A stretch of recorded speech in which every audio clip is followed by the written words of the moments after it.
syudad ni Legazpi katakod ka National Disaster Consciousness Week. Nagpapatrol, Eric Bader. Sa pagtanong kan alarm tools na nag-evacuar ang mga estudyante ng inikan St. Agnes Academy pasiring sa masalbadong lugar. Ang ibang mga estudyante nagtago sa irarong kan lamesa para makasalbar in kaso iguanin mahulog na gamit.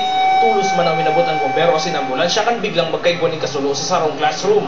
Please go back now to your classroom. Kan mapalsok ng kalayo, asin masiguro na salbado ng lugar, tulos man na pinabalikan mga estudyante sa saindang mga classroom. Ini ang nagkapira sa mga eksena sa pigkondusir na fire and earthquake drill sa sinambit na eskwelahan. Pag unang bagting pa lang, lalagay dito ang kamay, tapos pag second naman, pupunta ka sa line mo, pag third naman, pupunta na doon, di ba? Dapat po, hindi tatawa, tapos hindi tatakbo. Kahandaan kung may linog asin kasuluan mayormenteng nanudan kan mga estudyante asin personalize kan sinambit na eskwelahan kung kaya labihan sa indang pasasalamat.